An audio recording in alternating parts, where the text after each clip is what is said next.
Hello बच्चों, मेरा नाम है शिवम और आप देखना शुरू कर चुके उत्सव ऑनलाइन।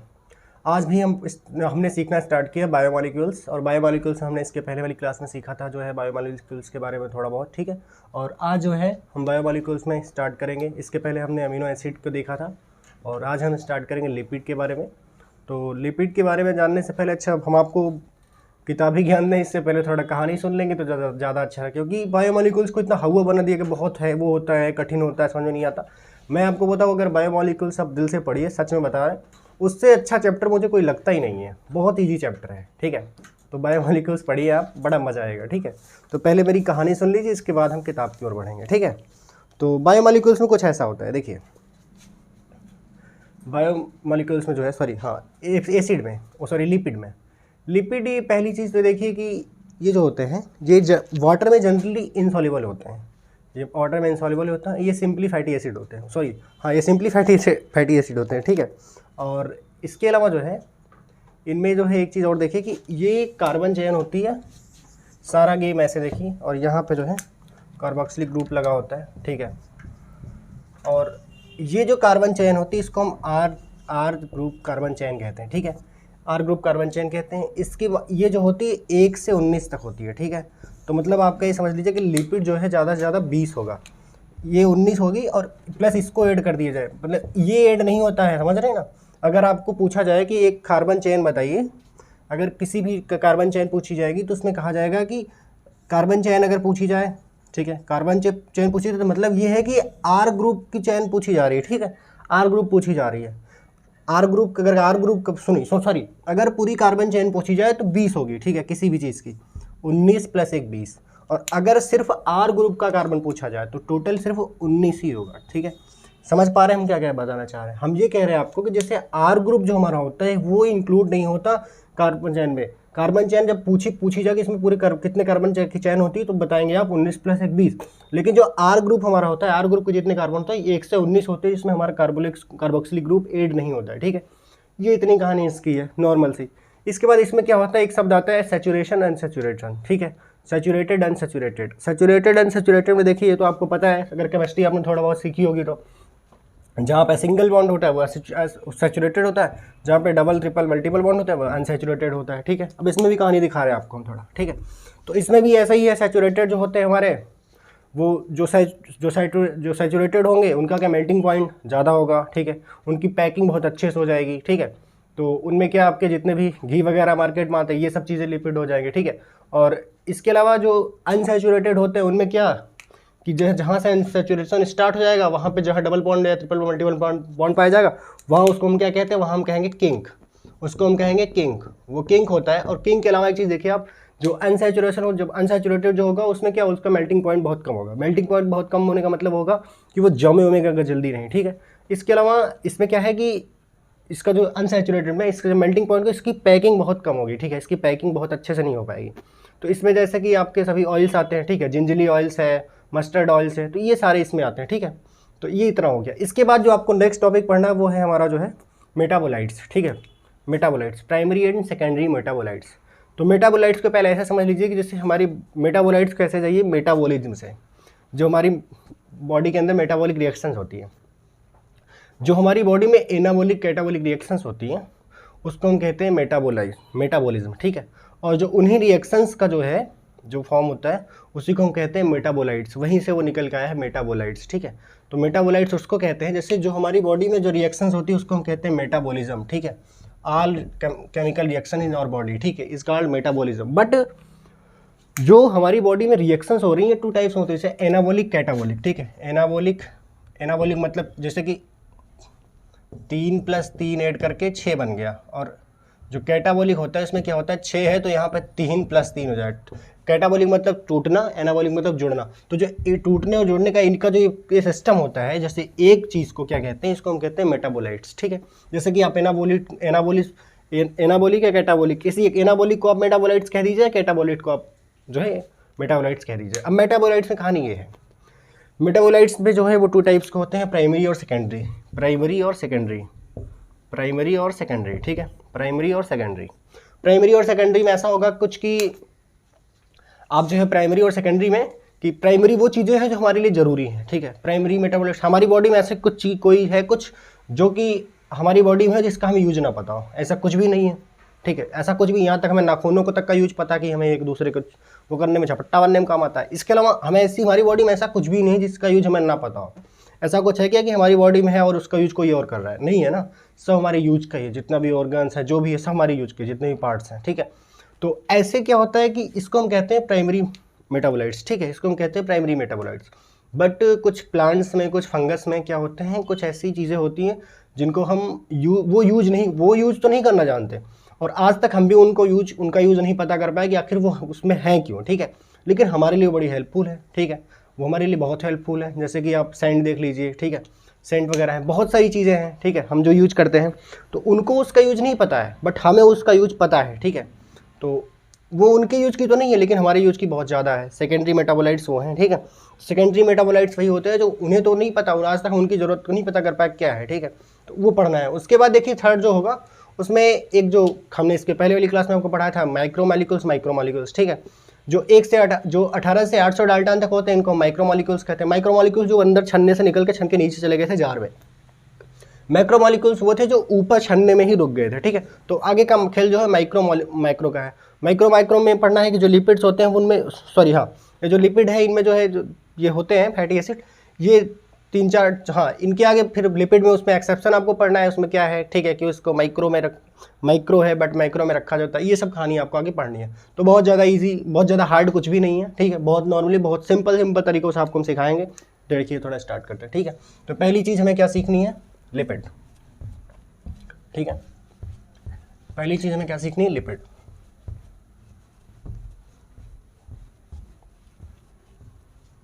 पहली चीज़ हम सीखेंगे लिपिड, ठीक है। देखिए पहली चीज़ तो देख लीजिए, ये वाटर इनसॉल्युबल होते हैं, ये वाटर इनसॉल्युबल होते हैं। अब थोड़ा ही समझिए, हमारी बॉडी में जो फैट होता है, क्या ये पानी में घुल जाता है क्या? जैसे कुछ चीज़, जैसे फॉर्म लीजिए, आप थर्माकोल को कितना भी टुकड़े में कर दीजिए, लेकिन वो पानी में कभी घुलेगा नहीं, वो कभी पानी में मिल नहीं जाएगा, वो हमेशा ऊपर ही रहेगा। या वो जैसे आप ऐसे, इसको ऐसे ही समझ लीजिए, जो हमारा जो फैटी एसिड है, जो हमारा लिपिड है, इसको ऐसे समझिए आप कि थर्माकोल लीजिए, मान लीजिए थर्माकोल का एक टुकड़ा है, उसको आप काट दीजिए छोटे छोटे टुकड़ों में, लेकिन आप देखिए जब उसको पानी वानी के कहीं में डालेंगे तो क्या करेंगे, जुड़ के एक हो जाएंगे, ठीक है। मतलब जुड़ते जाते हैं, पास आते जाते हैं। तो वो क्या ऐसे ही होता है, ये कभी भी पानी में मिल नहीं सकते, ठीक है। ये समझ रहे हैं आप कि ये पानी में कभी मिल नहीं सकते हैं, तो ये कह रहे हैं आपको। तो पहली चीज़ हमने क्या लिखी है यहाँ पे आपको, ये वाटर इनसॉल्युबल होते हैं, ये वाटर इनसॉल्युबल होते हैं, ठीक है। ये वाटर इनसॉल्युबल होते हैं, ठीक है। ये सिंपल फैटी एसिड होते हैं, ये सिंपल फैटी एसिड होते हैं, सिंपल फैटी एसिड होते हैं। अब एक चीज़ और आपको दिखा दें, नॉर्मली जो लोग सिखाते हैं वो ये बताएंगे आपको कि हमारी जो लिपिड की परिभाषा है वो ये होती है glycerol plus amino acid, glycerol plus amino acid, फिर आपको आगे लिख देंगे वो ये क्या है, लिपिड है। जबकि ये पूरी रूप से पूरी तरह गलत है। ग्लिसरॉल प्लस अमीनो एसिड ये आपका लिपिड नहीं होता, ठीक है। ग्लिसरॉल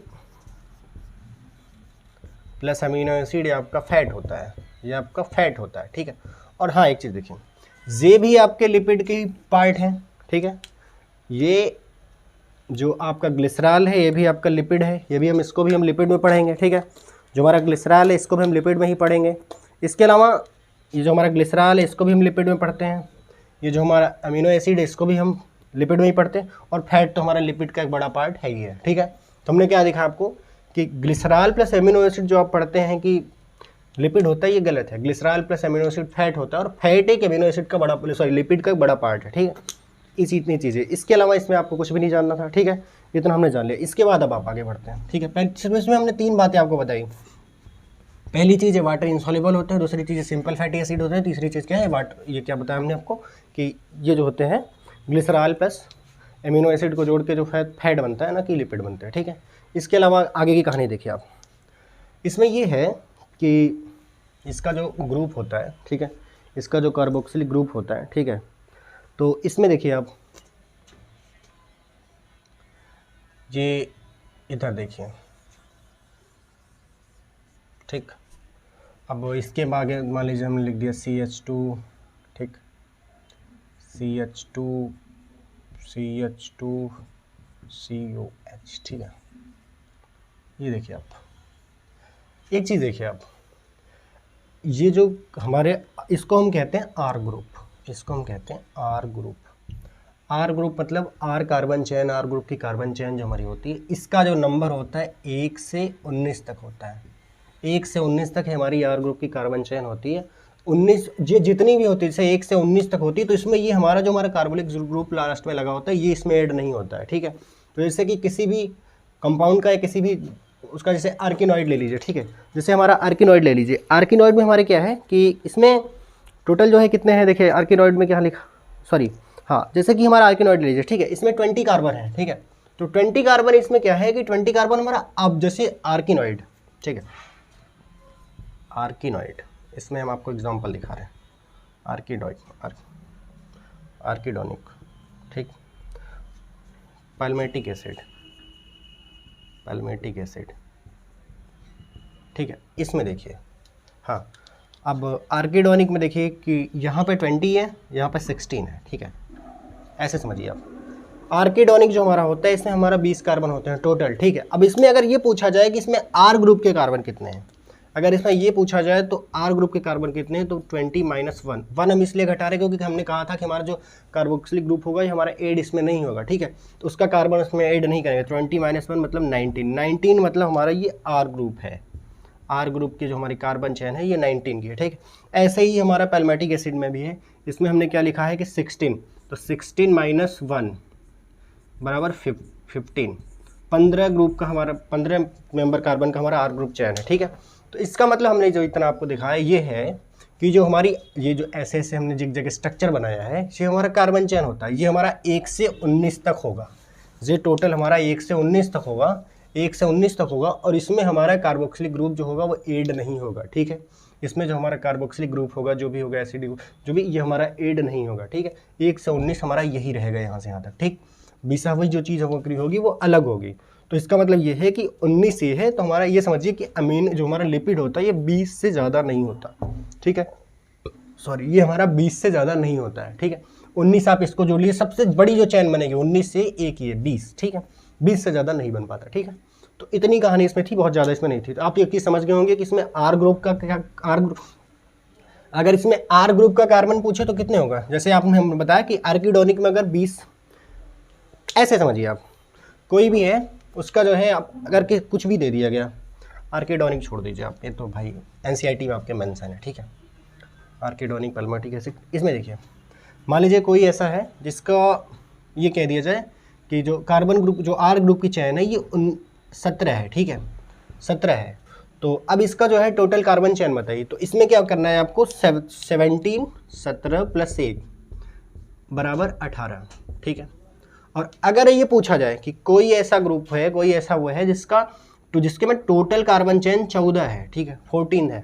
अब इसमें ये पूछा जाए कि इसमें, हाँ सॉरी, इसमें ये पूछा जाए कि 14 आर ग्रुप का कार्बन चेन है, आर ग्रुप का कार्बन चेन है, ठीक है, 14 आर कार्बन है। तो ये बताइए इसमें टोटल कार्बन कितने होंगे। तो इसमें क्या करेंगे आप, 40, इसमें हमने क्या किया था, हाँ 17 आर ग्रुप है, इसमें 18 कर दिया था। नहीं, इसमें ऐसा करिए, इसमें ऐसा करिए कि उसमें हमने क्या लिखा था, आर ग्रुप, ठीक है।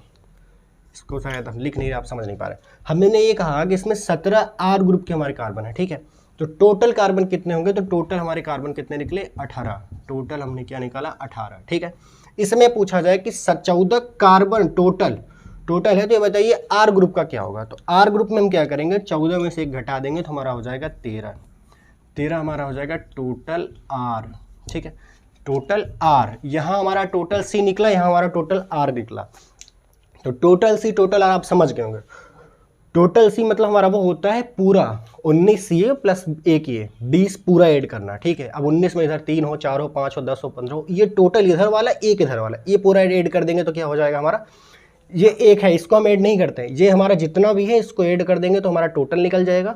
जैसे अब इस टोटल में से हमें पूछा जाए आर ग्रुप निकालना है, तो इसमें 1 निकाल दीजिए, बाकी जितना बच रहा है हमारा आर ग्रुप है, ठीक है। इस टोटल में 1 जोड़ दीजिए, हमारा टोटल कार्बन चेन आ जाएगी। इस आर ग्रुप में 1 जोड़ दीजिए, टोटल हमारी आर कार्बन चेन आ जाएगी, और इस टोटल में से एक घटा दीजिए, हमारी टोटल कार्बन चेन आ जाएगी। ठीक है, समझ गए आप। तो वही कहानी यहाँ हमने आपको दिखाई कि 17 हमारे टोटल थे, तो इसमें हमने 17 हमारे आर ग्रुप के कार्बन थे, तो उसमें एक जोड़ दिया, हमारा टोटल 18 हो गया। यहाँ हमने 14 हमारे टोटल कार्बन थे, तो हमें आर ग्रुप के कार्बन निकाले थे, 14 में से एक हमने घटा दिया, तो हमारा टोटल आर ग्रुप का 13 कार्बन आ गया। ठीक है, इतनी कहानी यहाँ थी। ठीक, अब बात करते हैं थोड़ा आगे। ठीक है, अब थोड़ा आगे बढ़ेंगे। लिपिड्स हमने इतना देखा। ठीक है, अब थोड़ा आगे बढ़ने पे एक शब्द आपको मिलेगा, सैचुरेटेड, अनसैचुरेटेड। सॉरी, शायद आपको लिखावट समझ में ना आ रही हो। ठीक है, हमारी बातों को सुन लीजिए। सैचुरेटेड, अनसैचुरेटेड, जैसे देखिए हमारा कोई पोलर हेड है।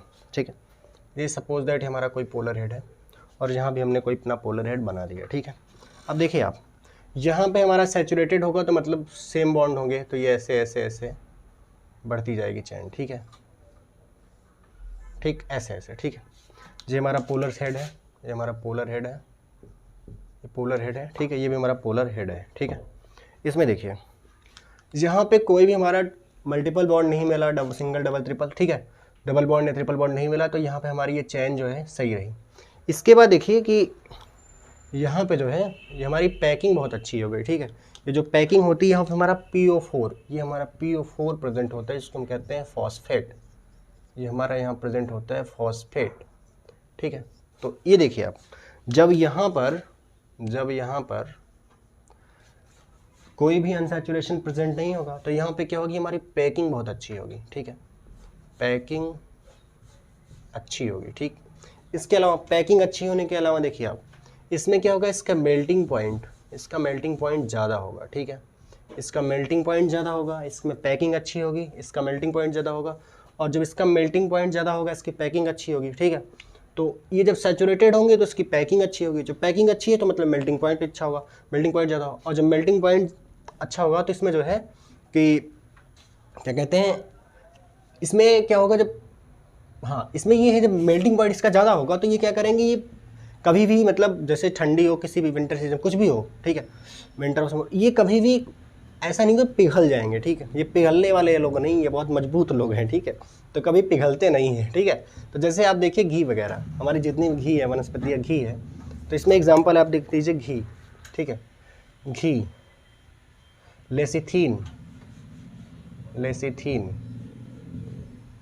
लेसिथीन आगे बना है, हम आपको दिखाएंगे। ठीक है, लेसिथीन हम आपको आगे दिखाएंगे, तो लेसिथीन का भी स्ट्रक्चर आपको हम बना के दिखाएंगे।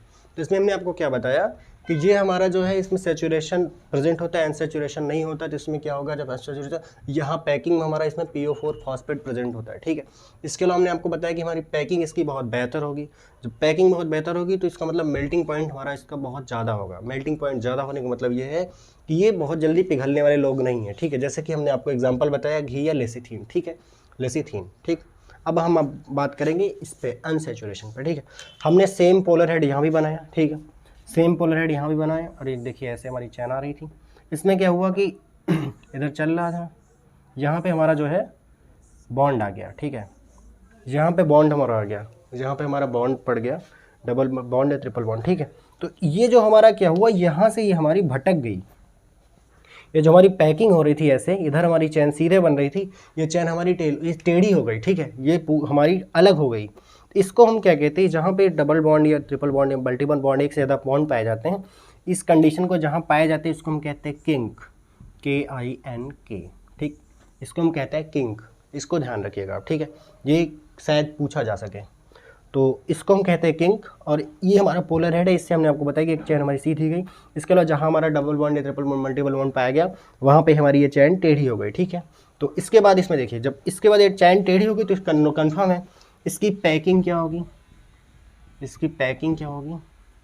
ये बेहतर नहीं होगी। इसकी पैकिंग क्या होगी, बेहतर नहीं होगी। इसका मेल्टिंग पॉइंट क्या होगा, वो कम होगा, वो ज़्यादा नहीं हो पाएगा, वो कम होगा। ठीक है, वो कम होगा। ठीक, इसका मेल्टिंग पॉइंट ज़्यादा नहीं होगा, कम हो जाएगा। और जब मेल्टिंग पॉइंट कम हो जाएगा तो इसका मतलब क्या है कि ये कभी भी पिघल सकते हैं, हमेशा पिघलने वाले लोग हैं। ठीक है, तो हमेशा पिघलने का मतलब ये है कि इसमें एग्जांपल आप देख लीजिए, जैसे हमारे ऑयल्स आते हैं। ठीक है, oils, like mustard oil, gingelly oil. अब देखिए हमने आपको इसमें क्या बताया, सैचुरेटेड में बताया कि इसमें ये मजबूत दिल वाले लोग होते हैं, ये पिघलते नहीं है जल्दी, ठीक है। हमने उसमें एग्जांपल के बताया, ऐसे याद कर लीजिए आप। सैचुरेटेड मतलब मजबूत दिल वाले मतलब पिघलेंगे जल्दी नहीं। इसका कारण क्या होगा, मेल्टिंग पॉइंट ज़्यादा होगा, पैकिंग बहुत अच्छी होगी तो पिघलने का कोई सवाल नहीं है, ठीक है। अनसैचुरेशन वाले में क्या होगा, ये पिघल जाते हैं जल्दी, थोड़ा सा कहीं से कुछ मिला पिघलना स्टार्ट हो गया, ठीक है। तो ये इनका ये गेम है। इनमें क्या होती, पैकिंग इतनी अच्छी नहीं होती। पैकिंग मतलब अच्छी नहीं, भाई कोई आपके अंदर तभी जा पाएगा जब आप पूरी तरह से, जब ये बताइए ये पूरी तरह से पैक है तो इसके अंदर कोई थोड़ी पहुंच पाएगा। जब ये थोड़ा सा खुला होगा, कहीं से पैकिंग अच्छी नहीं होगी, तभी तो यहाँ पहुंच पाएगा, इसको कमज़ोर कर पाएगा कोई आदमी, ये पिघल पाएगा, इसको तोड़ पाएगा। तो अनसैचुरेटेड के केस में यही होता है, यहाँ पैकिंग इतनी अच्छी नहीं होती तो मेल्टिंग पॉइंट बहुत कम होता है, ठीक है। मेल्टिंग पॉइंट कभी आप देखिए सरसों का तेल जो हमारा मस्टर्ड ऑयल है, कभी आपने देखा है क्या कि कभी ये जम गया हो? कभी जमते नहीं देखा। अगर ओरिजिनल है तो ओरिजिनल फॉर्म में अपने हैं, अब बाकी मिलावट वाले लेंगे तो फिर शायद जम भी सकता है, कुछ कहा नहीं जा सकता, आप इंडिया में है, ठीक है। तो हम क्या कह रहे हैं कि इसका क्या है कि अनसैचुरेटेड वाले का क्या, इसका मेल्टिंग पॉइंट बहुत लो होता है। कभी भी आप देखिए जितने भी हम हेयर ऑयल यूज करते हैं, क्या कभी भी कोई जमे ऑयल्स आते हैं क्या? नारियल के ऑयल को छोड़ दीजिए बस, ठीक है, कोकोनट ऑयल। तो जिंजली ऑयल जो होता है ये भी हमारा ऑयल्स ही रहते हैं। ऑयल्स मतलब कि हमेशा ऑयल्स ही रहेंगे, ठीक है, वो लिक्विड के ही फॉर्म में रहेंगे, ठीक है, तो फ्लूइड के, तरल के फॉर्म में ही रहेंगे। तो अब देखिए ऑयल्स में हमने आपको बताया मस्टर्ड ऑयल, जिंजली ऑयल, ये सारे जितने भी हुआ, ठीक है। तो हमने आपको सैचुरेटेड अनसैचुरेटेड सिखाया, ठीक है। अब थोड़ा आगे बढ़ते हैं, ठीक है।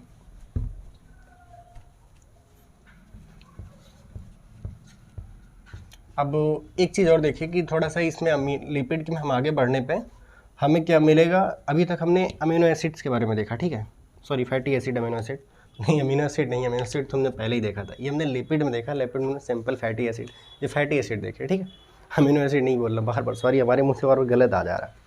फैटी एसिड हम देखा, अमीनो एसिड हमने इसके पहले वाली क्लास में देखी थी। हम लिपिड पढ़े, लिपिड में हमने फैटी एसिड देखा, ठीक है। अब इसमें थोड़ा आगे बढ़ने की तरफ हमने आपको बताया कि आगे मिलेगा ग्लिसरॉल, ठीक है। ग्लिसरॉल का स्ट्रक्चर देखिए कुछ ऐसे होता है।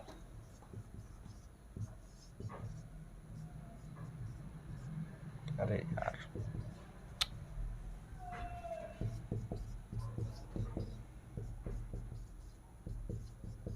ठीक, ये हमारा ग्लिसरॉल का स्ट्रक्चर होता है। अब ग्लिसरॉल में देखिए आपकी, ग्लिसरॉल में क्या होता है कि आगे ग्लिसरॉल में जुड़ के फैटी एसिड आगे ग्लिसरॉल में जुड़ के इसको जो है तीन अलग अलग जो है, जब एक अमीनो एसिड से जुड़ेगा, देखो जब एक अमीनो एसिड से जुड़ेगा, ठीक है, जब एक वो जुड़ेगा तो उसको कहेंगे क्या, हम उसको कहेंगे कि मोनोग्लिसरॉल, ठीक है, मोनोग्लिसरॉल। इसके बाद जब दो से जुड़ेगा, ठीक है, इसको हम कहेंगे मोनोग्लिसरॉल। इसके बाद जब दो से जुड़ेगा उसको कहते हैं डाईग्लिसराइड।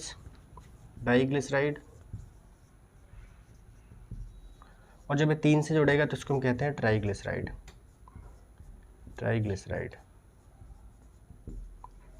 इसमें देखिए किसमें क्या कैसे है, जब ये एक से जुड़े, ठीक है, जब ये एक एसिड जो है, जब एक अमीनो एसिड से जुड़ रहा है, सॉरी जब एक फैटी एसिड से जुड़े ये, ठीक है, इसमें जब एक इधर फैटी एसिड जुड़े पहले वाली कार्बन चेन पे तो उसको कहते हैं मोनोग्लिसराइड, ठीक है। दूसरी वाली पे जुड़े तो उसको कहते हैं हम डाईग्लिसराइड। R1 से जुड़े मोनोग्लिसराइड, R2 से जुड़े डाईग्लिसराइड, R3 से जुड़े ट्राईग्लिसराइड, ठीक है। इसमें देखिए थोड़ा आप ऐसे समझिए, हमने आपको ग्लिसरॉल का स्ट्रक्चर बनाया, ठीक है। ग्लिसरॉल हमने बताया कि जो इसमें अमीनो एसिड ग्लिसरॉल में जब, सॉरी बार बार अमीनो एसिड आ रहा है, सॉरी, हमने आपको ग्लिसरॉल बताया। ग्लिसरॉल में हमने आपको बताया कि जब इसमें क्या होगा, फैटी एसिड हमारा जुड़ेगा, इसमें हमारा जब फैटी एसिड जुड़ेगा, जब फैटी एसिड हमारे पहले कार्बन वाली चैन से जुड़ेगा, पहली वाली कार्बन चैन को R1 से, तो हम इसको क्या कहेंगे, इसको हम कहेंगे मोनोग्लिसराइड। जब ये हमारी दूसरी वाली कार्बन चेन से जुड़ेगा R2 से तो इसको हम कहेंगे डाईग्लिसराइड। जब ये हमारी तीसरी वाली कार्बन चेन से जुड़ेगा तो इसको हम कहेंगे ट्राईग्लिसराइड, ठीक है। हमने आपको ग्लिसरॉल दिखाया, ग्लिसरॉल में हमने आपको ऐसे स्ट्रक्चर बनाया, CH2OH, CHOH, CH2OH, ठीक है। इसके बाद ग्लिसरॉल में हमने आपको बताया कि आगे चलने पे क्या होगा कि जब ये हमारा ग्लिसरॉल फैटी एसिड्स के साथ, जब इसमें ग्लिसरॉल पे फैटी एसिड आके हमारे जुड़ेंगे फैटी एसिड जैसे देखिए पहली वाली कार्बन चेन पे जो जुड़ेगा उसको हम कहेंगे मोनोग्लिसराइड्स। जो हमारी पहली वाली कार्बन चेन पे जुड़ेगा उसको हम कहेंगे ग्लिसरॉल में जो हमारी पहली वाली कार्बन चेन पे जुड़ेगा उसको हम कहेंगे मोनोग्लिसराइड। दूसरी वाली कार्बन चेन पे जो हमारा जुड़ेगा उसको हम कहेंगे डाइग्लिसराइड।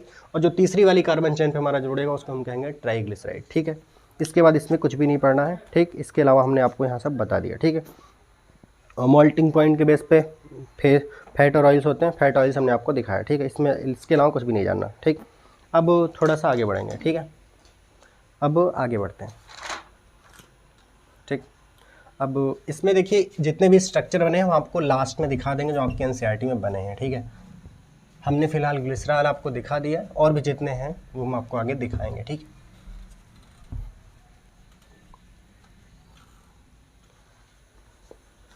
अब थोड़ा सा किताब पे देख लेते हैं आपके क्या लिखा है। ठीक है, ग्लिसरॉल के बाद कुछ लिपिड्स में फॉस्फोरस तथा फॉस्फोरिक ऑर्गेनिक कंपाउंड पाए जाते हैं, ये फॉस्फोलिपिड कहलाते हैं। कुछ टिश्यू स्पेशली न्यूरल टिश्यू ज़्यादा कॉम्प्लेक्स स्ट्रक्चर वाले लिपिड्स पाए जाते हैं। ठीक है, तो इतना आपको देखा। ठीक है, इसमें देखिए आपके बुक में क्या लिखा है, लिपिड जनरली वाटर इनसॉल्युबल होते हैं, ये सिंपली फैटी एसिड होते हैं। फैटी एसिड में कार्बोक्सिलिक ग्रुप होता है जो आर ग्रुप से जुड़ा होता है, हमने आपको दिखाया आगे। ठीक है, आर ग्रुप। पैल्मेटिक एसिड में क्या 16 कार्बन, हमने आपको एग्जाम्पल दिखाया। आर्किडोनाइट जो होता है उसमें हमने आपको बताया आर्किडोनिक एसिड में 20 कार्बन होते हैं। ठीक है, इंक्लूडिंग कार्बोक्सिलिक ग्रुप कार्बन, इसमें भी कार्बोक्सिलिक कार्बन। ठीक है, कार्बोक्सिलिक दोनों में जो इंक्लूड थे। ठीक है, इसके अलावा हमने आपको बताया कि जो सैचुरेटेड फैटी एसिड होते हैं इसमें 2 कार्बन एटम के बीच डबल बॉन्ड पाया जाता है। एंड सैचुरेटेड में क्या होता है, फैटी एसिड में कार्बन को एक से अधिक डबल बॉन्ड पाया जाता है। ठीक है, तो डबल बॉन्ड वाला दिखाया सैचुरेटेड अनसैचुरेटेड। ठीक है, इसके बाद जो है हमने कहा यहाँ फैटी एसिड ग्लिसरॉल स्टीरेट होकर मोनोग्लिसराइड, डाइग्लिसराइड तथा ट्राइग्लिसराइड बना सकते हैं, हमने आपको दिखाया। मेल्टिंग पॉइंट के बेस पर लिपिड हमने बताया 2 टाइप्स के होते हैं, फैट और ऑयल्स। ठीक है, फैट हमने बताया वही जो हमारा सैचुरेटेड में आते हैं, और ऑयल्स हमारे अनसैचुरेटेड में आते हैं। ठीक है, इसके बाद कुछ लिपिड में फॉस्फोरेट पे ऑर्गेनिक कंपाउंड पाए जाते हैं, फॉस्फोलिपिड बोले जाते हैं। कुछ टिश्यू स्पेशली न्यूरल टिश्यू अधिक कॉम्प्लेक्स स्ट्रक्चर वाले लिपिड पाए जाते हैं। ठीक है, लिविंग ऑर्गेनिज्म में कैसे कार्बन कंपाउंड होते हैं जिनमें हेटेरोसाइक्लिक रिंग हो सकती है। इनमें से कुछ नाइट्रोजन बेसिस हैं जैसे एडेनिन, ग्वानिन, साइटोसिन, यूरेसिल तथा थाइमिन, ये आगे हम आपको पढ़ेंगे तो सिखाएंगे। ठीक है, अब हम बात करेंगे प्राइमरी एंड सेकेंडरी मेटाबोलाइट्स पे। ठीक है, primary and secondary metabolites. Primary and secondary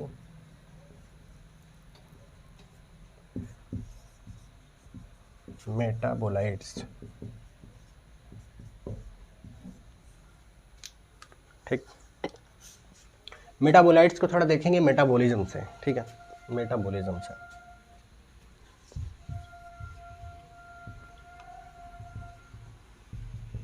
metabolites को हम देख रहे हैं मेटाबॉलिज्म से। मेटाबॉलिज्म में देखिए थोड़ा सा कि हमारी बॉडी में जितनी मेटाबॉलिज्म को हम ऐसे देखते हैं, all chemical reactions reaction in our body. ठीक है, हमारी बॉडी में जितनी भी केमिकल रिएक्शंस होती हैं इनको हम कहते हैं मेटाबॉलिज्म। ठीक है, इसमें रिएक्शन कौन कौन सी होती हैं, एनाबॉलिक, कैटाबॉलिक। ठीक, एनाबॉलिक में क्या होता है, ऐड करना, ऑल सम, वही जोड़ना। ठीक है, सम लिख लीजिए, मतलब समझ गए केमिकल रिएक्शंस को, जितनी भी केमिकल रिएक्शन होती है उनको जोड़ दीजिए तो उसको हम क्या कहते हैं, मेटाबॉलिज्म कहते हैं। All some chemical reaction is called in our body is called metabolism. ठीक है, हम बात कर रहे हैं एनाबॉलिक, कैटाबॉलिक। ठीक है, एनाबॉलिक में देखिए आप, एनाबॉलिक में ऐसे समझिए जैसे कि कुछ भी है, मान लीजिए 3 है, +3 करके यहाँ पे ऐड करके बना दिया गया 6। ठीक है, इसको एनाबॉलिक को हम कहते हैं ऐड करना। ठीक है, ऐड करना, ये इसको हम कहते हैं इंडरगोनिक, इसको हम कहते हैं इंडरगोनिक। ठीक, इसके बाद हम कैटाबॉलिक की बात करते हैं। कैटाबॉलिक में जैसे 6 है टोटल, तो वहाँ पे उसको क्या करेगा, 3 + 3 कर देगा। ठीक है, इसको हम कहते हैं ऐड नहीं करता, ये घटा देता है। ठीक है, ये ब्रेक कर देता है, इसका काम होता है ब्रेक करना। ठीक है, इसको हम कहते हैं एक्सरगोनिक।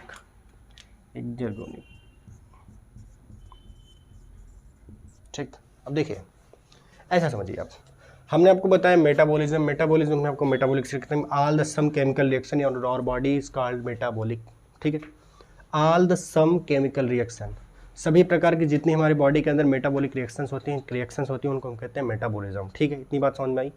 किसी पर्टिकुलर एक रिएक्शन की बात करते हैं, एनाबॉलिक कैटाबॉलिक। हम 2 रिएक्शंस की बात करते हैं। एनाबॉलिक में क्या होता है, हमारा ऐड करता है, इसमें हमारी एनर्जी रिलीज होती है। ठीक, 3 है तो 3 और जोड़ के हम 6 बनाएंगे। ठीक है, ये हमारा ऐड करते हैं, इसको हम कहते हैं इंटरजोनिक प्रोसेस। ठीक है, हम कैटाबॉलिक में क्या करते हैं, कैटाबॉलिक में हमारी एनर्जी रिलीज नहीं होती, हम तोड़ने का काम करते हैं। ठीक है, 6 है तो उसको हम 3 + 3 2 पार्ट में अलग डिवाइड करते हैं। ठीक, ये हमारा होता है इंटरजोनिक। ठीक है, सॉरी एक्सर्गोनिक। ठीक है, इंटरजोनिक कौन होता है। अब पार्टिकुलर एक रिएक्शन की हम बात कर लें, जैसे कि कैटाबॉलिक की बात कर लिया, एनाबॉलिक की बात करें।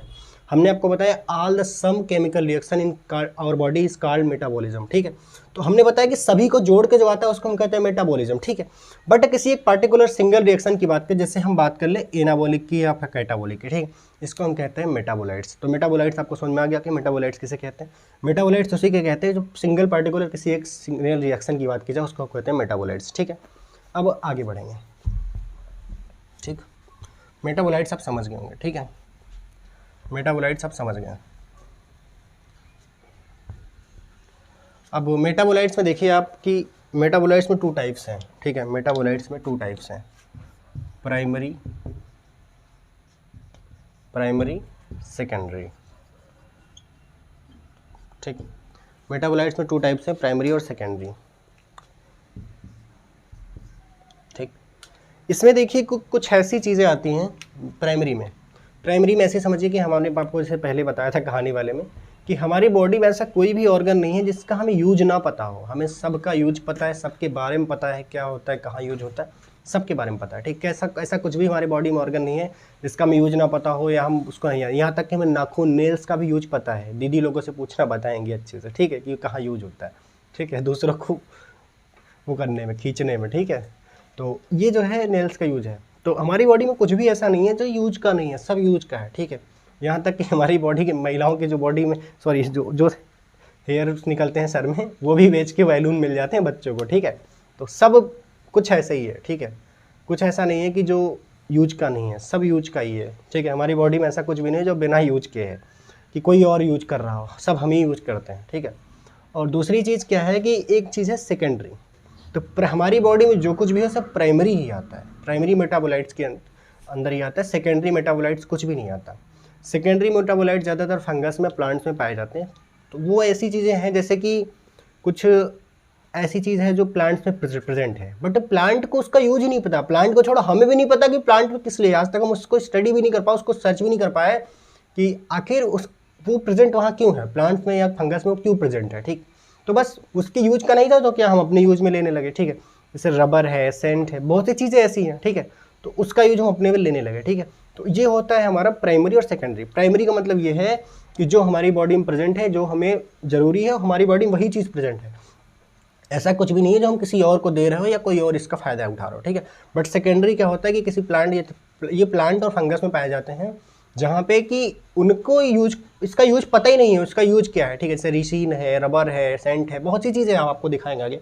ठीक है, तो उसमें क्या है, वो सब कुछ सेकेंडरी में आते हैं। ठीक है, तो हम थोड़ा किताब की भाषा पढ़ते हैं। ठीक है, तो प्राइमरी एंड सेकेंडरी मेटाबॉलिट्स। ठीक है, इसको देखिए आप कि केमिस्ट्री में हज़ारों छोटे तथा बड़े कंपाउंड को आइसोलेट किया जाता है तथा उनकी स्ट्रक्चर की जानकारी प्राप्त करने के साथ साथ सिंथेसिस भी की जाती है। ठीक है, तो प्राइमरी मेटाबोलाइट्स में जो है, इसमें देखिए आपकी ग्लूकोज जैसे होता है। ठीक है, ग्लूकोज क्योंकि हम अपनी एनर्जी के फॉर्म में लेते हैं। कोलेस्ट्रॉल है, ठीक है, जो मेम्ब्रेन स्ट्रक्चर की हम फॉर्म में लेते हैं, यूज हमारी हेल्प करता है। ये प्रोटीन है हमारा। ठीक है, प्रोटीन हमारा क्या करता है, ये रिटर्निंग मोलिक्यूल्स में काम करता है। ठीक है, तो ऐसी सर जैसे कि हमारा ये है क्या कहते हैं, लिपिड है। ठीक है, लिपिड हमारा किस काम में आता है, लिपिड हमारा फॉर्मिंग द मेम्ब्रेन, ये मेम्ब्रेन को बनाने में काम आता है। ठीक, बट हमारी जो है सेकेंडरी मेटाबोलाइट्स में से बहुत सी चीज़ें आती हैं। ठीक है, तो उनका यूज हमें नहीं पता है। ठीक है, तो उनका यूज हमें नहीं पता, तो हम क्या करते हैं कि सेकेंडरी मेटाबोलाइट्स में हम में प्रेजेंट नहीं होते हैं। ठीक है, ये यूजुअली प्लांट्स में और फंगस में ही पाए जाते हैं। ठीक है, तो इनको हम थोड़ा देख लेते हैं।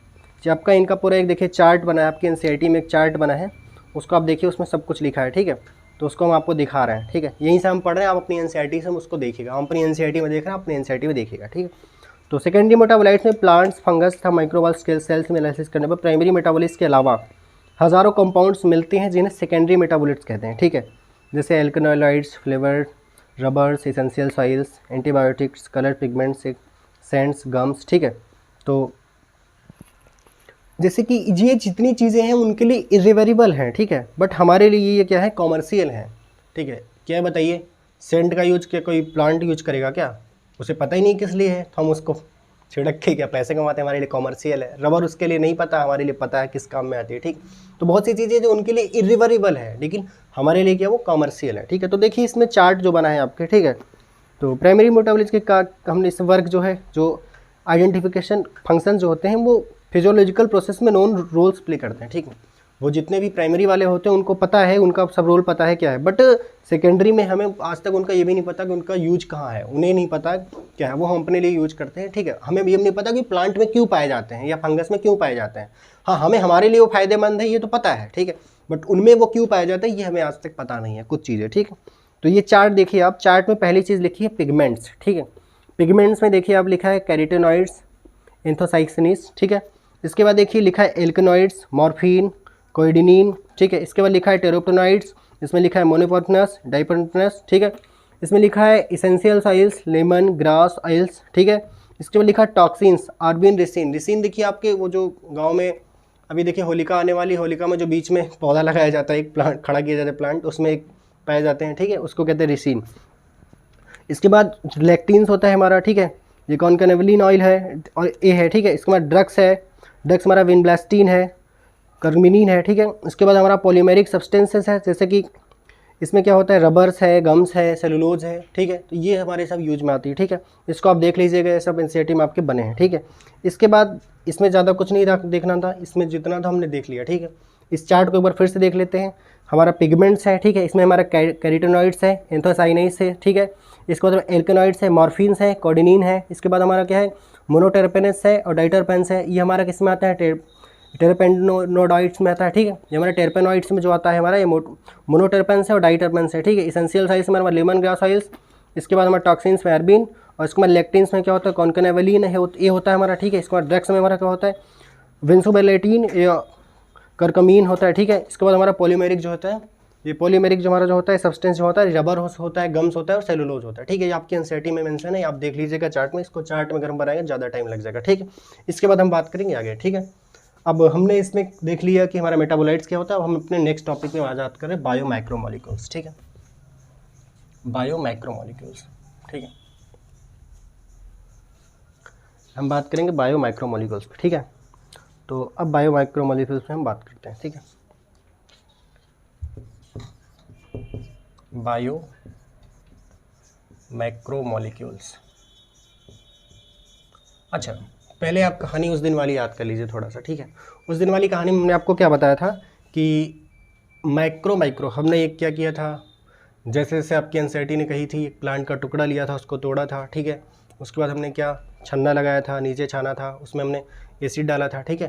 तो ये सारा जो है CCl3COOH हमने उसमें डाला था, ठीक है। तो उसके बाद सारा गेम ऐसे हुआ। उसके बाद एक चीज़ हमने देखा था कि जो हमारे छन्ने में चीज़ें रह गई थी, वो मतलब बड़े पार्ट थे, ठीक है। उसको हमने क्या लिखा था, मैक्रो, उसको हमने लिखा था मैक्रो। और जो हमारी नीचे चली गई थी, ठीक है, जार में छोटे छोटे पार्ट में, इसको हमने कहा था माइक्रो, ठीक है। तो उतना ही गेम आपको याद होगा माइक्रो का, ठीक है। इसको हम क्या कहते हैं, एसिड इनसॉल्युबल पूल कहते हैं। मैक्रो को हम क्या कहते हैं, एसिड इनसॉल्युबल पूल कहते हैं, ठीक है। इसको क्या कहते हैं, एसिड सॉल्युबल पूल कहते हैं, ठीक है, एसिड सॉल्युबल पूल कहते हैं, ठीक है। माइक्रो का। अब माइक्रो में एक चीज़ और देखिए, आप थोड़ा साइज़ लिख देते हैं, ठीक है। माइक्रो का साइज़ जो होता है 18 डेल्टान से 18 डेल्टान से 800 डेल्टान होता है, ठीक है, 800 डेल्टान होता है। और इसमें माइक्रो में क्या होता है, इसका साइज़ होता है 800 डेल्टान और एनसीईआरटी में कहीं 1000 डेल्टान। ये दोनों डेटा एनसीईआरटी के ही हैं, ठीक है, इससे जितना हो सके बड़ा से बड़ा, ठीक है। तो अब हमने इसमें आपको क्या लिखा, मैक्रोमोलिक्यूल्स और माइक्रोमोलिक्यूल्स, ठीक है। तो इसमें क्या है कि बायो माइक्रोमोलिक्यूल्स के बारे में इसमें बताया गया है, ठीक है। तो हमने उस दिन पिछली वाली क्लास में बायो माइक्रोमोलिक्यूल्स बहुत अच्छे से देखा था। बायो माइक्रोमोलिक्यूल्स वो होते हैं जो एसिड सॉल्युबल पूल होते हैं, सॉरी एसिड इनसॉल्युबल पूल होते हैं, और बायो माइक्रोमोलिक्यूल्स वो होते हैं जो एसिड इनसॉल्युबल पूल होते हैं। एसिड इनसॉल्युबल पूल मतलब वो होते हैं जो कि, बायो माइक्रोमोलिक्यूल्स वो होते हैं जो एसिड सॉल्युबल पूल होते हैं, सॉरी हम आपको गलत बता रहे हैं। बायो माइक्रोमोलिक्यूल्स हमारे जो होते हैं वो एसिड अनसॉल्युबल पूल होते हैं, जिनका साइज़ 800 डेल्टॉन से या 1000 डेल्टॉन से ज़्यादा होता है। जो बड़े साइज़ में होते हैं एसिड इनसॉल्युबल पूल वो होते हैं जो एसिड में नहीं घुल पाते हैं, ठीक है, इसको हम कहते हैं एसिड इनसॉल्युबल पूल। बट जो हमारे माइक्रोमोलिक्यूल्स होते हैं, बायो माइक्रोमोलिक्यूल्स होते हैं, हमारे एसिड सॉल्युबल पूल होते हैं, इनका साइज़ होता है 18 डेल्टॉन से 800 डेल्टॉन, ठीक है। तो इसमें सारी कहानी ऐसा ही है, ठीक है। इसमें हम क्या क्या पढ़ेंगे, बायो माइक्रोमोलिक्यूल्स में क्या क्या आता है, थोड़ा ये देख लीजिए आप। बायो माइक्रोमोलिक्यूल्स में हम जिसको पढ़ेंगे क्या क्या पढ़ेंगे, हम इसमें पढ़ेंगे प्रोटीन को पढ़ते हैं इसमें हम, ठीक है। इसमें हम न्यूक्लिक एसिड पढ़ेंगे, इसके बाद हम इसमें पढ़ेंगे पॉलीसैकेराइड, इसके बाद हम इसमें पढ़ेंगे लिपिड, ठीक है, सैकेराइड, इसके बाद हम पढ़ेंगे लिपिड्स, ठीक है, इसके बाद हम पढ़ेंगे लिपिड्स, ठीक है, पढ़ेंगे पॉलीसैकेराइड, इसके बाद हम पढ़ेंगे लिपिड, ठीक। तो इसमें हमने 4 चीज़ें आपको बताई हैं। पहली चीज़ हमने आपको प्रोटीन बताई है, ठीक है, प्रोटीन के बाद हमने इसमें बताई न्यूक्लिक एसिड, इसके बाद हमने पॉलीसैकेराइड, इसके बाद हमने लिपिड्स बताया। अब सारा लफड़ा कहाँ फंस गया ये देख लीजिए आप। इसमें सारा जो गेम फंस गया वो फंस गया लिपिड्स के ऊपर, ठीक है, लिपिड्स के ऊपर। यहाँ इन्होंने लिपिड को लिख दिया है, ये माइक्रोमोलिक्यूल्स में आता है, इसका साइज़ जो है 800 डेल्टॉन से ज़्यादा होता है, 1000 डेल्टॉन से ज़्यादा होता है, ठीक है, इन्होंने लिख रखा है। बट आप अगर देखेंगे तो इसका साइज़ जो है बहुत छोटा होता है, ठीक है, लिपिड का साइज़ बहुत छोटा होता है। अगर लिपिड की बात करें तो बहुत छोटा होता है, ठीक है। ये बाकी इन सब की साइज़ तो 1000 डेल्टॉन से बहुत ज़्यादा बड़ी है। आप प्रोटीन की बात कर लीजिए, न्यूक्लिक एसिड की बात कर लीजिए, पॉलीसैकेराइड की, इनकी साइज़ बहुत बड़ी होती है, बट लिपिड की साइज़ बड़ी नहीं होती, ठीक है। अब ये देखिए कि इनको जो है इसमें रखा क्यों गया, सारा लफड़ा जो इसमें है यही है। इसमें जो बताने की एनसीईआरटी ने आपके प्रयास किया है कि ये लिपिड को हमने बायो माइक्रोमोलिक्यूल्स में क्यों रखा है, ये बायो माइक्रोमोलिक्यूल्स में होना चाहिए, इसका साइज छोटा है, फिर इसको हमने बायो माइक्रोमोलिक्यूल्स में क्यों रखा है। तो इसमें थोड़ा एक कहानी देखिए। उस दिन हमने जब आपको दिखाया था कि जब लीवर का टुकड़ा तोड़िए कोई प्लांट का, तो उसमें जितने भी हमारी ऑर्गेनली होती है, चाहे लाइक गाल्जी का, जो भी हमारी सेल ऑर्गेनली होती है, उनके जो टुकड़े जब हम सेल को तोड़ते हैं तो वो क्या करते हैं, वो वाटर में सॉल्युबल तो होती नहीं, एसिड में सॉल्युबल तो होते नहीं। हमने बताया एसिड में वाटर में इनसॉल्युबल होता है लिपिड हमारा, ठीक है। तो जितने भी लिपिड में चीज़ें आती हैं ये क्या करती हैं, ये टुकड़े जुड़ के ऐसे छोटे छोटे टुकड़े जोड़ के ये क्या एक गोला बना लेते हैं, ऐसे गोला बना लेते हैं, ठीक है। तो ये क्या करते हैं, फिर ये छन्ने से हमारा नीचे नहीं जा पाते, ठीक है, तो ये यहीं रह जाते हैं, ये हमारे यहीं रह जाते हैं, ठीक है। तो इसमें सारा गेम यही है एनसीईआरटी में जो आपने दिखाया है, इसमें हमारे जो है लिपिड्स क्या होते हैं, जिसमें हमने बताया कि प्रोटीन हमारा, न्यूक्लिक एसिड, पॉलीसैकेराइड हमारा, लिपिड, ये सब हमारे माइक्रोमोलिक्यूल्स में इन्होंने लिखा है, बायो माइक्रोमोलिक्यूल्स में, ठीक है। और बायो माइक्रोमोलिक्यूल्स में इसलिए है क्योंकि इनकी साइज़ बड़ी होती है, बट हमारे लिपिड जो है इसमें एक्सेप्शन है, लिपिड की साइज़ हमारे बड़ी नहीं होती, लिपिड की साइज़ हमारे छोटी होती है। बट हमने बताया कि जब हम सेल को कूटते हैं, तोड़ते हैं, जो हमने उस दिन पीसा था सेल को, उसमें देखिए सेल की बहुत सारी ऑर्गेनली होती है, ठीक है। तो ये क्या करती है, सभी ऑर्गेनली मिलकर ये गोला बना लेती हैं, बड़ी साइज़ में जुड़ जाती हैं, एक साथ इकट्ठी हो जाती। तो ये क्या छन्ने से निकल नहीं पाती, जो छन्ने से निकल गए उसको हमने क्या किया, एसिड सॉल्युबल पूल या बायो माइक्रोमोलिक्यूल्स, जिनकी साइज़ थी 18 डेल्टन से 800 डेल्टन। बट जो हमारे ऊपर थी, जो नहीं निकल पाई, वो थी 800 डेल्टन से ज़्यादा, ठीक। तो 800 डेल्टन से जितनी ज़्यादा थी उनको हमने लिख दिया बायो माइक्रोमोलिक्यूल्स है, एसिड इनसॉल्युबल पूल, जिनकी साइज़ 800 या 1000 डेल्टन से ज़्यादा थी, ठीक है। इसमें हमने प्रोटीन को रखा, न्यूक्लिक एसिड को रखा, पॉलीसैकेराइड को रखा। अब हमें इसमें लिपिड को भी रखना पड़ेगा क्योंकि लिपिड की साइज़ जो है सब जुड़ के बहुत ज़्यादा हो गई, ठीक है। बहुत सारी सेल ऑर्गेनली जुड़ी और लिपिड का साइज़ बड़ा हुआ, ठीक है। तो इसमें हमने लिपिड को भी रखा, ठीक है। अब हमारी किताब में क्या लिखा, थोड़ा इसको देख लेते हैं, बाकी इसमें कुछ भी नहीं था, ठीक है। एसिड सॉल्युबल फ्रैक्शन में पाए जाने वाले सभी कंपाउंड को मॉलिक्यूलर वेट 18 से 800 डेल्टन के आसपास होता है। एसिड सॉल्युबल पूल ये बता रहे हैं, बट एसिड इनसॉल्युबल पूल में पाए जाने वालों का क्या होता है, 800 या 1000 डेल्टन से ज़्यादा होता है, ठीक है। एसिड इनसॉल्युबल फ्रैक्शन यानी कि बायो माइक्रोमोलिक्यूल्स में केवल 4 प्रकार के ऑर्गेनली कंपाउंड होते हैं, जैसे प्रोटीन हमने लिखा आपको, न्यूक्लिक एसिड, पॉलीसैकेराइड और लिपिड्स, ठीक है। लिपिड के अलावा इस क्लास के कंपाउंड का मॉलिक्यूलर वेट 1000 डाल्टन से काफ़ी अधिक होता है, सभी बहुत ज़्यादा बड़े होते हैं, ठीक है। बट इसका, हाँ, लिपिड के अलावा इसमें सब अधिक होता है। इस कारण से बायोमोलिक्यूल्स 2 टाइप्स के होते हैं, माइक्रोमोलिक्यूल्स तथा बायोमाइक्रोमोलिक्यूल्स। माइक्रोमोलिक्यूल्स वो थे जो 18 डेल्टन से 800 डेल्टन तक थे, जो छन्ने के नीचे निकल गए थे, छन गए थे। और माइक्रोमोलिक्यूल्स वो होते हैं जो बड़े थे, जो छन्ने में ही रह गए थे, नहीं निकल पाए, जिनका साइज 800 डेल्टन से ज़्यादा था, 1000 डेल्टन से ज़्यादा था, ठीक है। अब बायो माइक्रोमोलिक्यूल्स में हम पढ़ रहे हैं बायो माइक्रोमोलिक्यूल्स, तो आगे देखते हैं लिपिड के लिए, ठीक है। इस कारण बायो माइक्रोमोलिक्यूल्स, हाँ, अब बायोमोलिक्यूल्स इन्होंने लिख रखा है, बायोमोलिक्यूल्स लिविंग ऑर्गेनिज्म में पाए जाने वाले सभी केमिकल कंपाउंड बायोमोलिक्यूल्स में आते हैं, ठीक है। बायो माइक्रोमोलिक्यूल्स को सिंपली बायोमोलिक्यूल्स कहते हैं, जिनका मॉलिक्यूलर वेट 1000 डाल्टन से कम होता है। बायो माइक्रोमोलिक्यूल्स को सिंपली बायोमोलिक्यूल्स कहते हैं, बिल्कुल।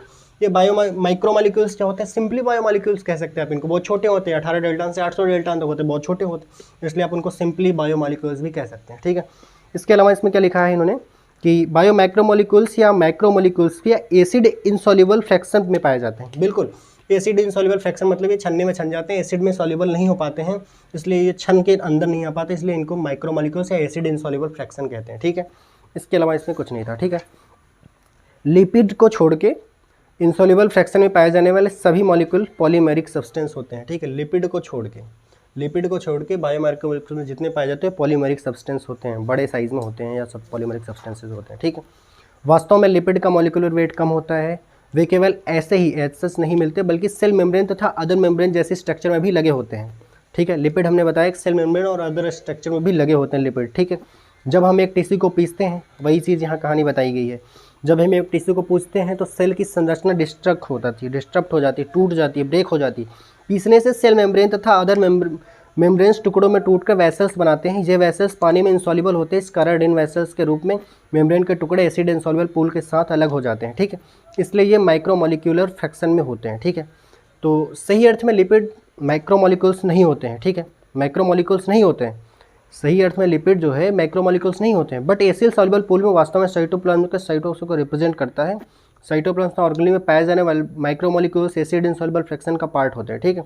सॉल्युबल तथा इनसॉल्युबल फ्रैक्शन आपस में मिलकर लिविंग टिश्यूज या ऑर्गेनिज्म के इंटरकेमिकल कंपोजिशन को रिप्रेजेंट करते हैं। इसमें यही कहा गया है कि लिपिड आपको बायो माइक्रोमोलिक्यूल्स में नहीं आते, बायो माइक्रोमोलिक्यूल्स में आते हैं, बट जितने भी हमारी सेल ऑर्गेनली होती है, सेल की मेम्ब्रेन, सब कुछ कहीं ना कहीं सब लिपिड यूज होता है वहाँ, ठीक है। तो लिपिड की जितना भी वहाँ वो टुकड़ा होता है वो सब जुड़ के एक बड़ी वेसल्स बना लेता है, एक बड़ी गोली बन जाती है, बड़ा गोला बन जाता है, तो उस छन्ने से छन नहीं पाता, इसलिए बायो माइक्रोमोलिक्यूल्स में आता है, जिसका साइज 800 से डेल्टन से 800 1000 डेल्टन से ज़्यादा होता है, ठीक है।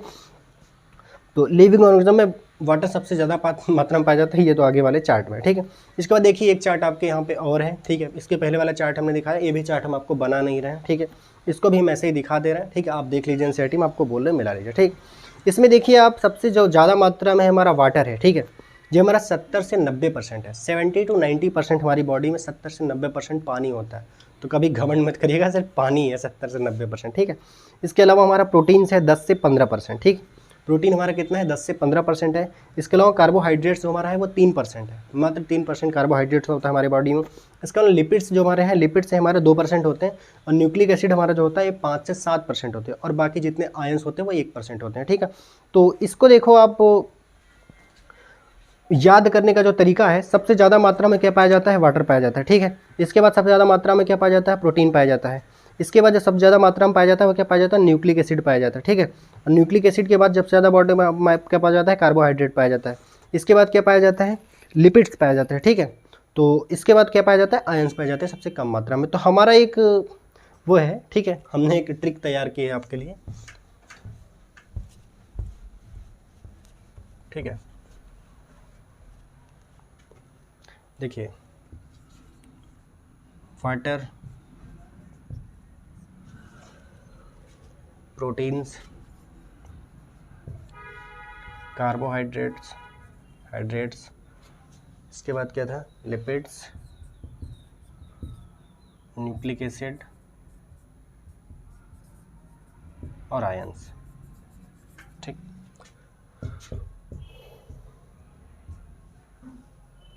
सेवेंटी टू 90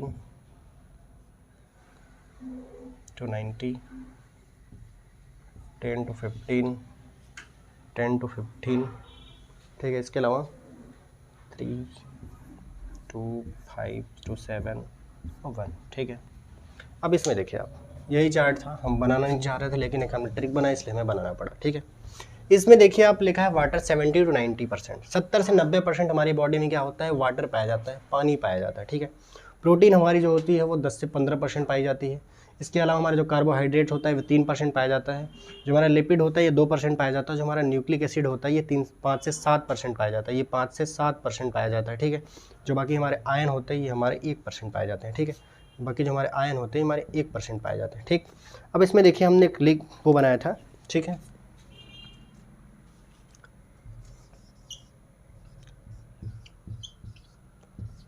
वेपन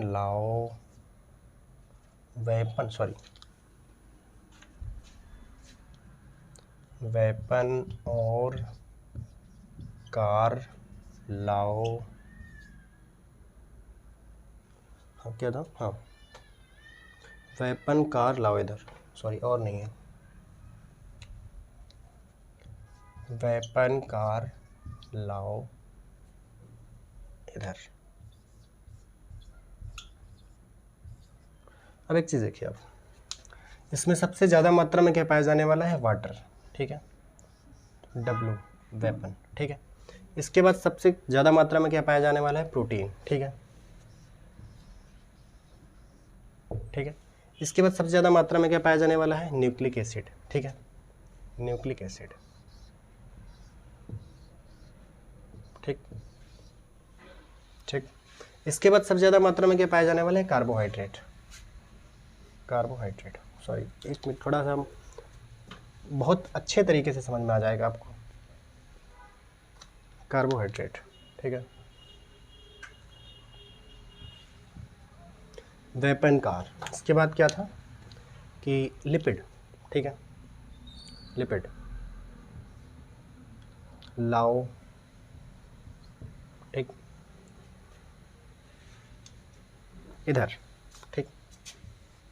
एक चीज़ देखिए आप, हमने लिखा वेपन, वेपन की स्पेलिंग हमने क्या लिखी, WAPON। वेपन में टोटल कितने लेटर हैं, 6, वेपन में कितने लेटर हैं, 6। वेपन में आप अल्टरनेट लेटर देखते जाइए, WPN वेपन, इसमें देखिए आप निकल जाएगा ये हमारा परसेंटेज, ठीक है। ये हमारा सीक्वेंस है, हमने लिखा है वेपन कार लाओ इधर, PUBG वगैरह जो खेलते होंगे तो वेपन इधर लाओ, ठीक है, कार लाओ इधर। तो वेपन मतलब ऐसे देखिए, वेपन में टोटल 6 लेटर हैं, 6 लेटर में हमने बताया कि एक अल्टरनेट लेटर आप देखते जाइए। जैसे कि आप वेपन लिख रहे हैं तो W कैपिटल में लिख दीजिए, A स्मॉल में लिखिए, P कैपिटल में लिख दीजिए, O स्मॉल में लिख दीजिए, N जो है कैपिटल में, सॉरी 5 लेटर होते हैं, ठीक है, और हम 6 लेटर बता रहे हैं। तो 5 मतलब ये अल्टरनेट होता है, ठीक है। जैसे अल्टरनेट देखते चले जाइए 5 में, 1 2 3, ठीक है। ए और ओ छोड़ दीजिए, WPN, ठीक है। तो वाटर सबसे ज़्यादा मात्रा में पाया जाता है, इसके बाद हमारा प्रोटीन पाया जाता है, इसके बाद हम न्यूक्लिक एसिड पाया जाता है, ठीक है। आप समझ गए, वाटर सबसे ज़्यादा मात्रा में, फिर प्रोटीन सबसे ज़्यादा मात्रा में, फिर न्यूक्लिक एसिड। इसके बाद हमारे देखिए कार्बोहाइड्रेट, कार्बोहाइड्रेट, कार सबसे ज़्यादा मात्रा में पाया जाता है, कार्बोहाइड्रेट सबसे ज़्यादा मात्रा में पाया। इसके बाद हमारा लिपिड सबसे ज़्यादा मात्रा में पाया जाता है, लाओ लिपिड। इसके बाद हमारा क्या होता है, आयन जितने होते हैं वो इधर होते हैं, ठीक है। तो वेपन कार लाओ इधर, वेपन मतलब वाटर, P मतलब प्रोटीन, N मतलब न्यूक्लिक एसिड, C मतलब कार्बोहाइड्रेट, L मतलब लाओ इधर, L मतलब क्या होता है, लाओ इधर, लाओ इधर का मतलब क्या है, लिपिड 2%, ठीक है। इधर मतलब आयंस, ठीक है। तो वेपन कार लाओ इधर, ये हमारा ट्रिक है। वेपन मतलब वेपन में टोटल 5 लेटर होते हैं, सॉरी 6 हमने इसके पहले बताया था। वेपन में 5 लेटर होते हैं, 5 में आप ऐसा करिए अल्टरनेट से WPN, इसको आप बड़ा लिखिए, A और O जो बीच में आ रहे हैं इनको छोटा लिखिए, ठीक है। और कार लाओ, C का, कार का C पहला लेटर, L का लाओ, L बड़ा लेटर लिखिए, I का मतलब इधर। तो टोटल इसमें कितने हैं, 1 2 3 4 5 6, 1 2 3 4 5 6। वेपन WPN 3 इधर, C car, L lipid, I ions. Weapon water, protein, nucleic acid, carbohydrate, lipid, ions, ठीक है।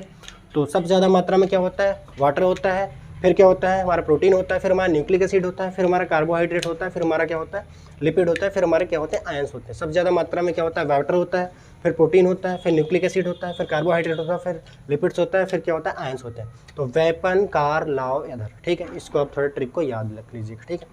तो इतनी चीज़ें आपको समझ में आ गई, ठीक है। बाकी आपकी NCERT में देखिए कुछ स्ट्रक्चर बने हैं, ठीक है। तो अगर आप स्ट्रक्चर खुद से देख ले तो ज़्यादा सही रहेगा, ठीक है, क्योंकि हम भी वही चीज़ बताएंगे, हमारे पास भी कुछ ऐसा स्पेशल नहीं है जो हम आपको स्ट्रक्चर को बहुत शॉर्ट फॉर्म में दिखा सके। स्ट्रक्चर वही बनाना पड़ेगा सबको, ठीक है। स्ट्रक्चर में एक चीज़ देख लीजिए, थोड़ा सा हम आपको दिखा दे रहे हैं। हमने इसके पहले ग्लिसरॉल का स्ट्रक्चर बनाया था, ठीक है। तो ग्लिसरॉल में आपको दिखाया था ऐसे, ठीक है, सॉरी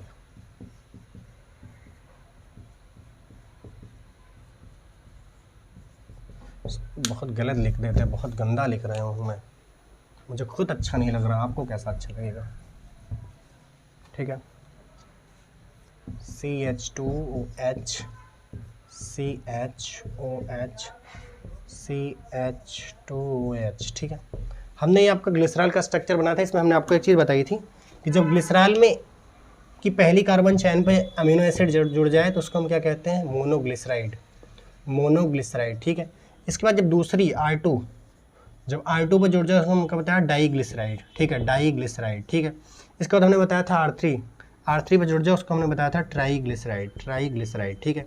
तो देखिए जो R1 पे हमारा जुड़ेगा वो हमारा इधर बनेगा, ठीक है। R2 पे जो वो भी इधर, मतलब ऐसे ही जुड़ते हैं, सॉरी R1 इधर, R2 इधर, R3 इधर, तो ऐसे ही बनेगा।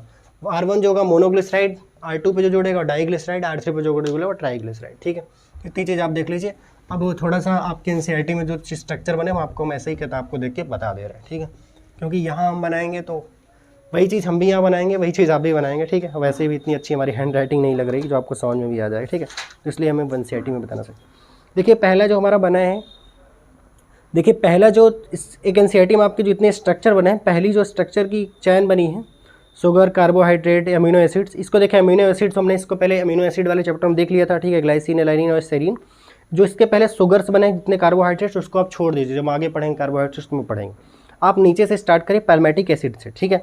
पैल्मेटिक एसिड वही है जिसमें 16 कार्बन थे टोटल, ठीक है। तो वो चीज़ हमने आपको दिखाया था। देखिए यहाँ पे भी यही है, CH2 है, उसमें 14 कार्बन इधर है और COH इधर है, CH3 उधर, 16 कार्बन टोटल इधर है, ठीक है। इसको कहते हैं फैटी एसिड, पैल्मेटिक एसिड, ठीक है। इसके बाद ग्लिसरॉल का स्ट्रक्चर बनाया है वो हमने दिखाया आपको, CH2 COH। इसके बाद वही triglyceride R1, R2 and R3 लिखा है। फैटी एसिड हमने दिखाया था आपको कि ग्लिसरॉल में ही जब क्या होता है कि हम इधर क्या करते हैं, एक इधर जोड़ेंगे, R1 पे जोड़ेंगे उसको क्या कहें मोनोग्लिसराइड, R2 पे जोड़ेंगे डाईग्लिसराइड, R3 पे जोड़ेंगे ट्राईग्लिसराइड। इसके बाद हमारा जो लेसिथीन होता है, लेसिथीन हमने बताया था आपको जो हमारा जो होता है ये सैचुरेटेड लिपिड होता है, ठीक है। सैचुरेटेड फैटी एसिड में हमारा आता है, ठीक है, लेसिथीन। और अनसैचुरेटेड हमें बताया था जिंजली ऑयल या फिर हमारे ऑयल जितने भी मस्टर्ड वगैरह ऑयल्स होते हैं, ठीक है। तो लेसिथीन हमारा बहुत मोस्ट चीज़ है, ठीक है। तो फॉस्फोलिपिड होता है, ये बहुत इंपॉर्टेंट है, इसको लिख लीजिए और बहुत बार एग्जाम में पूछा गया है, ठीक है। इसके बाद हमारा देखिए कि इसमें भी यही है, फॉस्फोलिपिड लेसिथीन हमारा जो होता है, ठीक है। इसमें फॉस्फोलिपिड लेसिथीन होता है, इसको देख लीजिए, इसका स्ट्रक्चर बहुत इंपॉर्टेंट है, इसको भी देख लीजिएगा। और फैट्स एंड ऑयल में देखें लिपिड्स में जो है जो कोलेस्ट्रॉल बना है हमारा, ठीक है। पहले 6 कार्बन की 3 रिंग बनी है, 6 कार्बन की, इसके बाद 5 कार्बन की रिंग बनी है, उसके बाद एक जो इन पर जुड़ते चले गए कार्बन वगैरह, ठीक है, रिंग और बन गई, ठीक है। तो हमने जो बताया आपको कि पैल्मेटिक एसिड देख लीजिए, ग्लिसरॉल देख लीजिए, ट्राईग्लिसराइड देख लीजिए आपकी, मोनोग्लिसराइड, डाईग्लिसराइड, ट्राईग्लिसराइड जो स्ट्रक्चर बना है वो देख लीजिए। बताया कि ग्लिसरॉल से जोड़ते जाइए R1 पे तो मोनोग्लिसराइड, R2 पे डाईग्लिसराइड, R3 पे ट्राईग्लिसराइड, ठीक है। इसके बाद देखिए कि जो फॉस्फोलिपिड हमारा लेसिथीन का स्ट्रक्चर है, लेसिथीन हमने बताया था आपको कि सैचुरेटेड में आता है, ठीक है। सैचुरेटेड हमने जो लिपिड बताए थे आपको, सैचुरेटेड अनसैचुरेटेड। सैचुरेटेड वो बताया था जहाँ की एक सिंगल ही बॉन्ड पाया जाए, सिंगल बॉन्ड में तो एक ही डबल बॉन्ड पाया जाए, ज़्यादा नहीं पाया जाए। और जहाँ डबल बॉन्ड बहुत ज़्यादा पाए जाते हैं, एक या एक से ज़्यादा डबल बॉन्ड पाए जाते हैं, उसको हम कहते हैं अनसैचुरेटेड। अनसैचुरेटेड जहाँ से होता है उसको हम किंक बताए थे कि जहाँ से वो अलग हो जाती है, टेढ़ी हो जाती है टेल, तो उसको किंक बताए थे। हमने सैचुरेटेड में बताया था कि इसकी पैकिंग बहुत अच्छी होगी, पैकिंग अच्छी होगी तो मेल्टिंग पॉइंट ज़्यादा होगा, तो मतलब पिघलने वाले जल्दी लोग नहीं, तो उसमें एग्जाम्पल यही है लेसिथीन का, ठीक है। अनसैचुरेटेड में क्या बताया था, इसकी पैकिंग बहुत अच्छी नहीं होगी तो इसका मेल्टिंग पॉइंट बहुत ज़्यादा अच्छा नहीं होगा, ठीक है। जब मेल्टिंग पॉइंट ज़्यादा नहीं होगा तो क्या हर जगह पिघलता है। कभी सरसों के तेल को देखा क्या कि जम जाए, घर का अगर ओरिजिनल होगा तो नहीं जमेगा, मार्केट है इंडिया कुछ भी हो सकता है, ठीक है। इसके बाद हमने आपको बताया कि इसमें देखिए फैट्स और लिपिड्स में बताया कि कोलेस्ट्रॉल का, कोलेस्ट्रॉल में देखिए 6 कार्बन की चैन है जहाँ OH जुड़ा है, फिर 6 कार्बन की चैन है, फिर 6 कार्बन की चैन है, इसके बाद आगे देखिए 5 कार्बन की चैन है, इसके बाद बहुत कुछ जुड़ा है, ठीक है। उसको आप देख लीजिएगा, NCERT में देख लीजिएगा। तो आई होप कि आज की कहानी आपको समझ में आई होगी, ठीक है। बहुत ज़्यादा बेहतर से तो नहीं, लेकिन हाँ फिर भी हमने पूरा प्रयास किया कि आपको बेहतर सरल तरीके से समझाया जा सके, ठीक है। तो लिपिड्स को बहुत ज़्यादा इसके मतलब बायोमॉलिक्यूल्स को लेकर बहुत ज़्यादा परेशान मत होइए। NCERT आप डेली पढ़िए और बिना NCERT के सोच रहे कि बिना कुछ किसी का भी ज्ञान, किसी गुरु का ज्ञान काम नहीं आता, ठीक है। सिर्फ NCERT पढ़िए, बिना NCERT कुछ भी नहीं होगा। जब तक आप NCERT मन लगा कि नहीं पढ़ेंगे कुछ भी होना संभव नहीं है, ठीक है। तो NCERT पढ़ते रहिए और अच्छे से काम करिए। तो आज की कहानी यहीं तक, मिलते हैं कल, तब तक के लिए थैंक यू, धन्यवाद।